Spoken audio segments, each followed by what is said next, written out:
Assalamualaikum warahmatullahi wabarakatuh, Bapak. Mohon maaf mengganggu waktunya, Pak. Jadi saya kesini untuk memenuhi salah satu tugas guru penggerak, Pak. Jadi kita diinstruksikan untuk mewawancara Bapak Ibu guru kepala sekolah yang ada di wilayahnya untuk mempelajari mengenai pengambilan keputusan oleh pimpinan.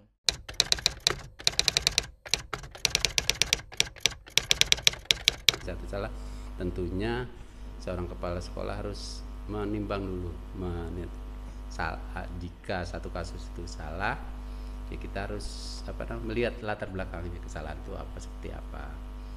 Kalau kesalahan itu masih bisa diperbaiki, ya kita akan coba bersama-sama perbaiki ini, ya tentunya dengan guru-guru, kita ajak guru yang lain, guru senior tentunya juga kita berdayakan wakil kepala sekolah kita berdayakan tuh untuk ternyata kasus ini kayaknya salah deh, ya kan gitu ya. Ya udah kita luruskan sama-sama, kita ajak musyawarah tuh yang tentunya agar diperbaiki ya. Jadi ya seperti yang saya bilang tadi, bahwa satu sekolah itu adalah satu kesatuan ya. Tidak ada yang, tentunya kita berharap semuanya sejalan dengan apa yang kebijakan kita buat, ya kan gitu kayaknya. Sangat menginspirasi sekali, Pak. Gini, Pak, tadi kan Bapak sudah menyebutkan ini ya, Pak, berdasarkan studi kasus nih, Pak. Ada nggak sih, Pak, pakem-pakem yang Bapak pegang dalam mengambil sebuah keputusan gitu, Pak? Pakem yang paten gitu, Pak. Kalau mengambil keputusan itu saya pegangnya pakem ini gitu. Ada nggak sih, Pak? Baik, untuk pengambil kebijakan seorang pemimpin tentunya harus berpatokan pada aturan. Ya.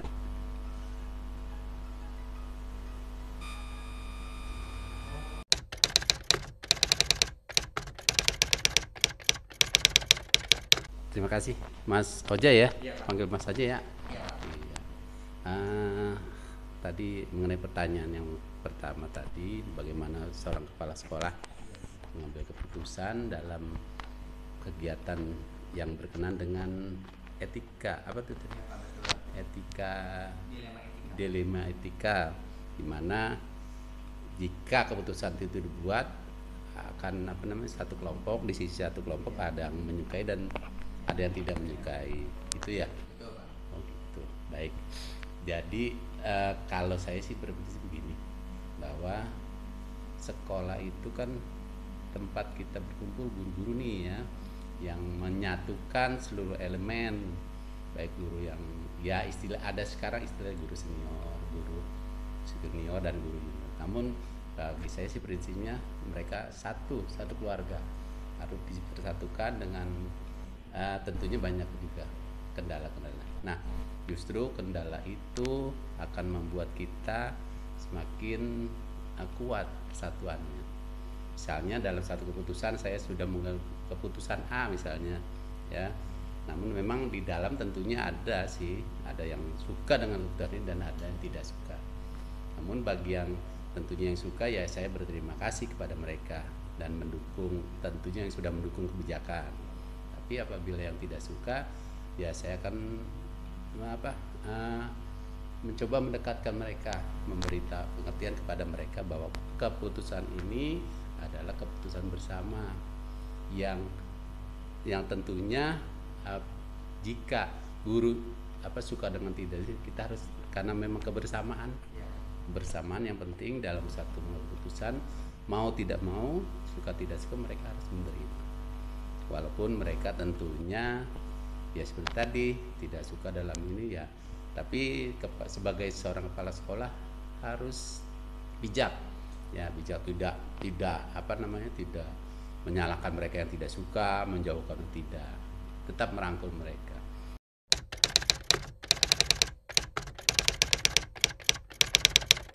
Ya, oke, pakem-pakem yang digunakan oleh kepala sekolah sebagai suatu mengambil kebijakan, tentunya yang pertama adalah ketentuan dari dinas tentunya dinas pendidikan ya terutama juga dari kementerian. Dan itu ketentuan-ketentuan yang kita pegang, yang tentunya nanti diinformasikan, di apa namanya, di beritahukan kepada guru-guru bahwa ada informasi ini seperti ini dari keputusan seperti ini dari Kemendikbud atau dari Dinas Pendidikan, yang tentunya kita harus jalankan bersama. Itu pakem yang pertama tuh, tentunya yang pertama tadi ketentuan dari dinas, ada surat-surat, misalnya ada surat keputusan dari dinas tentang A, tentang pakaian dinas dan sebagainya, itu rujukannya dari situ ya. Dan yang kedua tentunya informasi dari pengawas juga, yang sebagai Kasatlag, ya, informasi dari Kasatlag, kemudian informasi dari pengawas-pengawas kita di wilayah kita, binaan ya di kecamatan.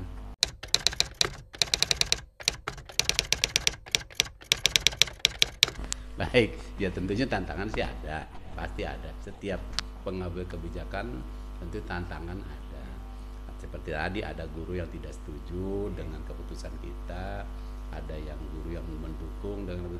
Nah itu tadi yang kalau tidak setuju, kita coba rangkul mereka bahwa keputusan memang dibuat tadi pertama dari atas, sudah diturunannya dari atas, kemudian diimbaskan ke sekolah kita seperti ini dan disesuaikan dengan kondisi sekolah kita. Jadi memang tantangannya dari ada sih dari guru, kemudian dari sarana prasarana sekolah juga.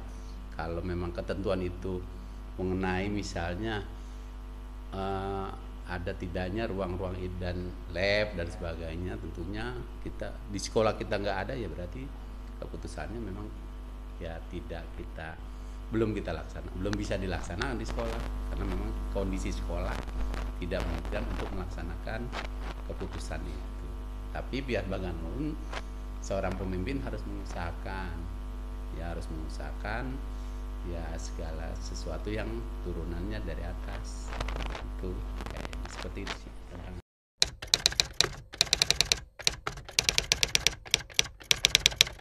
Sesuai kebutuhan, kalau memang kondisinya memungkinkan pada saat itu juga diselesaikan, kita selesaikan pada saat itu juga. Tapi kalau memang tidak, ya kita cari tuh momen-momen yang tepat untuk menyampaikan, untuk memberitahukan bahwa keputusan itu ya. Jadi lihat situasi dan kondisi ya gitu. Oke.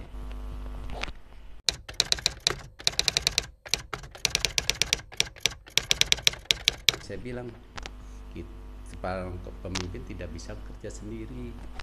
Jadi kita mempunyai ini yang namanya bukan ini sih ya seorang wakil kepala sekolah contohnya lah, itu ya bisa kita ajak bicara untuk kita konsultasi. Oh ada ketentuan seperti ini, gimana Bu? Misalnya saya sih dengan Bu Min ya, wakil kepala sekolah, ketentuan seperti ini ya, gimana nih sebelum disampaikan ke guru, gimana sebaiknya kita ya, atau dengan guru senior yang lain ya, kan ada tuh guru senior yang lebih pengalaman, tentunya kita ajak bicara mereka ya. Jadi setelah dari mereka, masukan dari mereka, kemudian dari kepala wakil dan dari guru-guru senior, baru kita sampaikan ke mereka ya, ke guru-guru yang lain.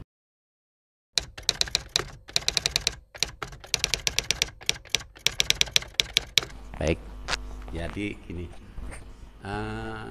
Mas Oja, untuk jadi seorang pemimpin itu memang yang pertama harus punya sikap bahwa jika memang keputusan yang diambil benar, ya lakukan apa yang tentunya ya dengan segala resiko yang ada ya. Yang kedua juga seorang pemimpin juga tidak bisa bekerja sendiri ya. Kita punya yang namanya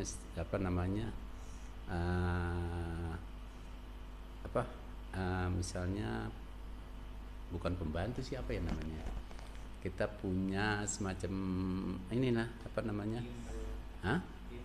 tim, betul, tim yang bisa kita ajak bicara sebelum kita lempar ke ketua forum nih, kita ajak bicara dulu mereka tuh.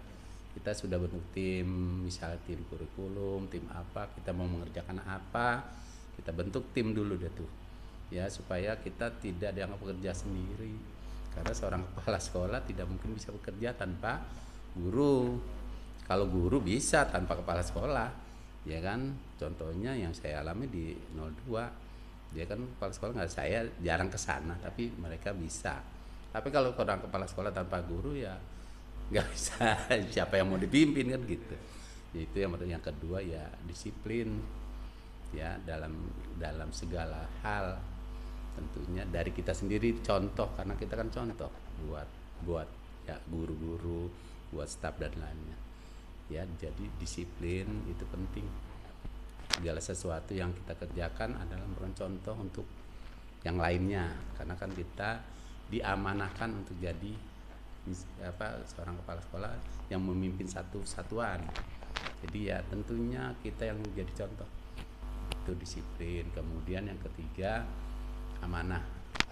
Amanah tentunya itu yang selalu saya pegang teguh sebagai seorang pemimpin, harus amanah menjalankan apa yang sudah ditugaskan. Itu sih kayaknya seperti itu. Semoga ya Mas Oja cepet nih. Ya, kayak gitu sih. Terima kasih banyak Bapak atas waktu dan kesempatannya serta pembelajaran-pembelajaran yang Bapak berikan kepada saya khususnya melalui wawancara ini. Oke, saya cukupkan sekian. Wabillahi taufiq hidayah. Wassalamualaikum warahmatullahi wabarakatuh. Terima kasih banyak Bapak. Aduh.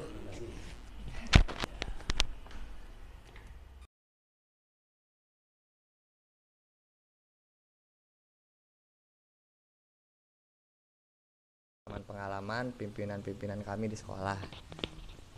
Langsung saja ya Bu, untuk mengefektifkan waktu. Pertama Bu, sering kita jumpai di sekolah-sekolah itu permasalahan yang dimana kita mau mengambil keputusan A itu benar, mau mengambil keputusan B itu benar juga, tetapi kan kita harus menimbang orang-orang yang terlibat dalam terafeksi oleh keputusan kita gitu Bu. Nah, bagaimana cara Ibu mengidentifikasi permasalahannya itu Bu? Maaf Bu. Terima kasih Pak Ori. Ibu mencoba menjawab ya, tapi nanti ya namanya manusia, mungkin ada banyak kesalahan. Jadi sebelumnya mohon maaf. Pertama kali yang harus kita lihat adalah permasalahannya ya. Permasalahannya itu apa? Dan untuk menjadikan yang lebih baik, kita perlu melihat apa yang harus kita lakukan. Terutama kita harus melihat semua masalahnya itu dan memilih salah satu masalah yang dianggap paling penting. Karena di situ ada dua ya Pak ya. Terus yang kedua adalah alasan memilih masalah yang paling penting itu yang mana. Terus rumusan masalah, mengapa masalah itu terjadi. Terus yang lainnya yaitu memilih rencana pemecahan masalah. Jadi masalah itu kita kaji dulu apa yang menjadi masalah dan kita lakukan pemecahan masalah dengan mungkin bertanya sama teman, bekerja sama yang jelas ya Pak ya, untuk memecahkan masalah-masalah itu. Dari Ibu sendiri ada nggak sih Bu langkah-langkah khusus atau prosedur khusus yang emang sudah menjadi ciri khas Ibu nih, kalau ada masalah pasti Ibu mengikuti langkah-langkah ini, atau memang disesuaikan dengan kasusnya seperti apa Bu, atau ada langkah-langkah khusus sih yang Ibu sering lakukan apabila terjadi masalah di sekolah gitu Bu? Ya, harus seperti itu. Untuk mengambil sikap atau langkah-langkah yang harus kita perhatikan adalah kita harus melihat juga secara tidak langsung kita harus berkomunikasi komunikasi dengan yang terkait. Seandainya kita dengan siapa masalahnya itu, yang jelas kita berkomunikasi dan dituntut tidak hanya memahami prosesnya tetapi juga mampu menerapkan pengetahuan yang secara kreatif. Ketika mengambil sebuah keputusan, ada nggak sih Bu faktor-faktor yang mempermudah Ibu untuk mengambil keputusan, atau ada bantuan dari rekan-rekan atau dari atasan gitu Bu? Apakah ada faktor-faktor lain yang membantu Ibu untuk menyelesaikan sebuah masalah di sekolah? Pasti ada Pak Ori, karena yaitu tadi kita harus memahami tentang masalah dan memahami tentang fakta. Jadi kita harus menjelaskan masalah dengan membaca literatur ataupun mengobservasikan masalah itu. Bu, apa masukan untuk kami CGP Bu, selaku Ibu sebagai pimpinan, supaya kami selaku CGP itu bisa menjadi orang yang mempunyai jiwa kepemimpinan yang lebih baik lagi gitu Bu? Semuanya itu kan sudah ada peraturannya ya Pak Ori ya. Jadi memang segala sesuatunya itu kita perlu, yaitu tanggung jawab. Tanggung jawab Pak Ori adalah sangat-sangat berat, tapi kita harus menyikapinya dengan enjoy.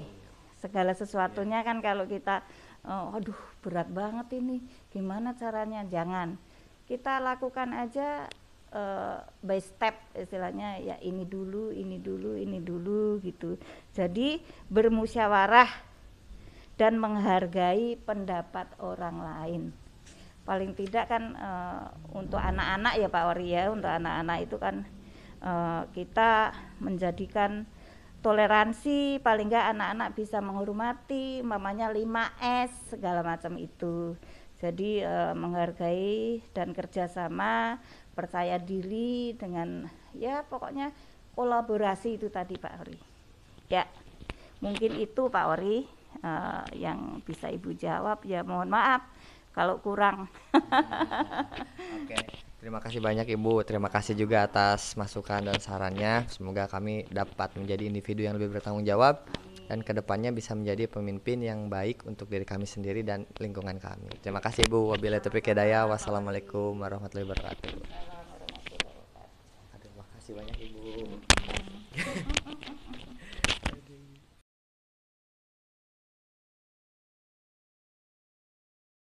Assalamualaikum warahmatullahi wabarakatuh. Berikut adalah analisis terhadap hasil wawancara kepada kepala sekolah.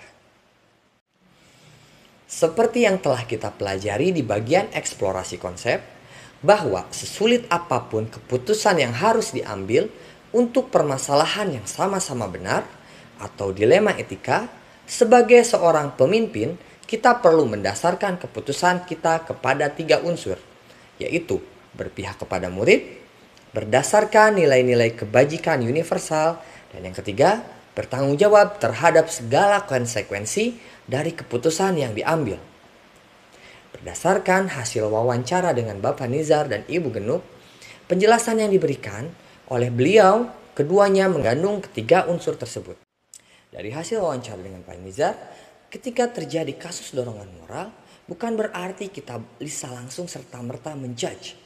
Namun kita perlu melihat dan menimbang kesalahan tersebut dilatar belakangi karena apa. Setelah itu, lakukan diskusi dengan stakeholder seperti dengan wakil kepala sekolah atau dengan guru-guru terkait. Setelah itu baru pimpinan mengambil keputusan untuk kebaikan bersama. Berdasarkan penuturan dari narasumber, kasus dilema etika yang beliau paparkan terjadi dalam paradigma individual versus community. Beliau menjelaskan bahwa kasus yang pernah terjadi adalah ketika satu pihak memiliki pandangan berbeda dengan pihak yang lain. Adapun pengambilan keputusan yang dilakukan oleh narasumber berprinsip rules-based thinking, di mana setiap keputusan yang diambil haruslah berdasarkan aturan, baik itu aturan dinas ataupun aturan dari pemerintahan, karena kita berada dalam lingkup institusi yang memiliki tata cara pengelolaan secara tertulis dan berdasarkan hukum. Maka sudah sepatutnya keputusan yang diambil haruslah berdasarkan aturan yang berlaku. Walaupun dalam beberapa kasus tertentu dibutuhkan paradigma lain seperti end-based thinking ataupun care-based thinking sesuai dengan kadar atau tingkatan yang diperlukan, serta tidak bertentangan dengan nilai-nilai kebajikan universal.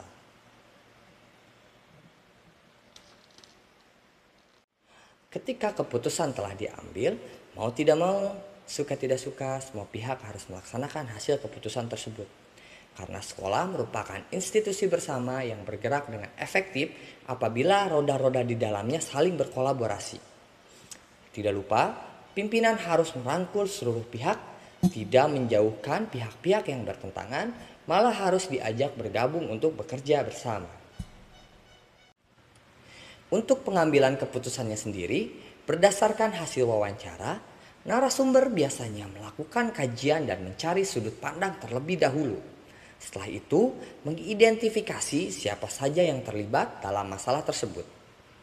Sebelum mengambil keputusan, narasumber melakukan diskusi dan mencari pandangan dari pihak yang lain, agar fakta-fakta yang tersaji menjadi lebih lengkap dan bisa memperkuat keputusan yang akan diambil nantinya. Saya mempelajari banyak hal dari wawancara ini, di mana mengambil sebuah keputusan sebagai seorang pemimpin tidaklah mudah.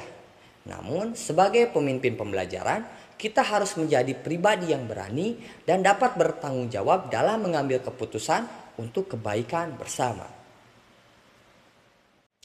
Terima kasih, semoga dapat bermanfaat khususnya bagi diri saya dan bagi teman-teman semua. Wassalamualaikum warahmatullahi wabarakatuh.